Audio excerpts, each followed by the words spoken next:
En Uniminuto Radio, una voz. Son las 10 de la mañana, 9 minutos. A esta hora, una voz, pero antes, una noticia, Paola. Así es, Jorge Mario, vamos con el tema de salud y es que la ocupación en servicios de urgencias aumentó el mes pasado en Bogotá en un 260%, en Medellín de 169%, en Cali 251% y Bucaramanga 135%. Esto debido al incremento de casos por infecciones respiratorias agudas frente a este panorama de sobreocupación en urgencias. Y para hablar del tema, precisamente este tema que nos preocupa tanto en nuestra ciudad, porque estamos viviendo un pico muy alto de enfermedades respiratorias. Los más afectados son los niños y los ancianos. Tenemos en línea telefónica al doctor Óscar Mauricio Guerrero. Él es médico cirujano egresado de la Universidad Nacional de Colombia. Es especialista también en gerencia de la salud y gestión de la inversión pública. En este momento está cursando también una maestría en administración y dirección de empresas. Doctor Mauricio Guerrero, muchísimas gracias por acompañarnos aquí en Uniminuto Radio para hablar de este tema de salud tan importante para nosotros. Hola, buenos días para ti, a la mesa de trabajo y audiencia de Uniminuto Radio, y muchas gracias por la invitación.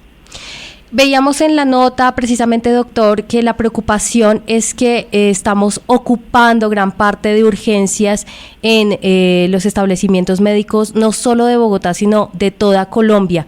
Díganos usted en sí, ¿cuál es la preocupación frente a este pico alto de respiratorio en nuestra ciudad? Sí, Paola, estamos presentando el primer pico epidémico por infección respiratoria aguda en el país. Y como tú bien lo dices, no solamente es en el centro del país, sino está en el norte, ahí está también el departamento de Nariño, por una alta ocupación de los servicios de urgencias y por lo tanto de hospitalización y unidades de cuidado intensivo. Pero este pico en particular ha tenido una afectación de población pediátrica muy alta, con esas ocupaciones que tú has referido que son dramáticas y que digamos que es una consecuencia de lo que viene estos cambios climáticos, de un fenómeno del niño que se estarán pasando con un fenómeno de la niña, y que se ha corrido, porque este pico inicialmente se presentaba usualmente entre los meses de marzo y abril, y este empezó a mediados de mayo. Tenemos una alta ocupación por infección respiratoria aguda, como te digo, sobre todo en niños, en adultos mayores de 65 años, y la mayoría de casos son virales, pero que comprometen a estos grupos poblacionales de una manera importante. Doctor, ¿qué podemos hacer o qué se puede hacer en temas de salud para mitigar esta propagación de esta enfermedad? Sí, Paola, hay dos temas que podemos hacer. Una, antes de enfermarnos, ya son las medidas preventivas durante este pico de infección respiratoria aguda, y son varias. Una es mantener una adecuada ventilación de los espacios, ojalá de manera natural. Segundo, evitemos el contacto con personas que presenten síntomas respiratorios, ya sea que tengan tos, que tengan estornudos, congestión nasal o dolor de garganta.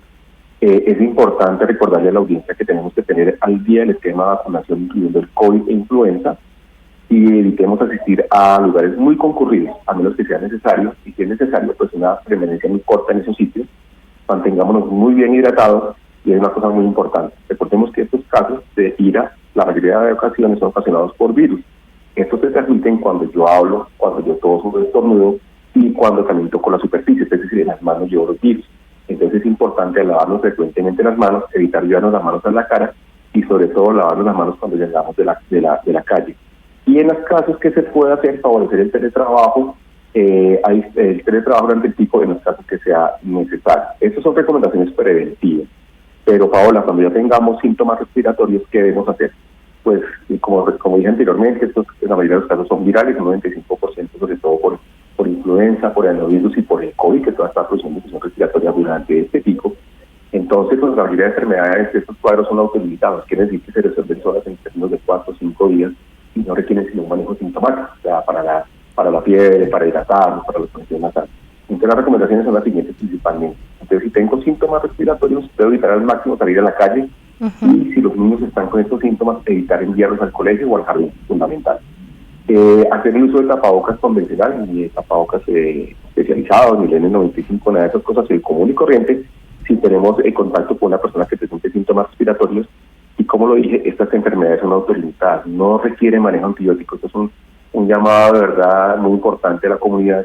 Evitemos el uso de antibióticos si no es escrito por los médicos, evitemos esa automedicación, sobre todo en niños.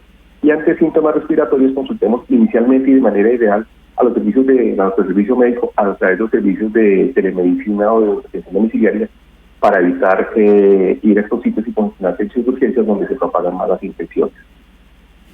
Doctor, ¿cuáles son los efectos a largo plazo de vivir en una ciudad o lugar con mucha contaminación? Muy buena pregunta. La contaminación está demostrado que cambia, digamos, el microambiente de los virus y las bacterias que producen infección respiratoria.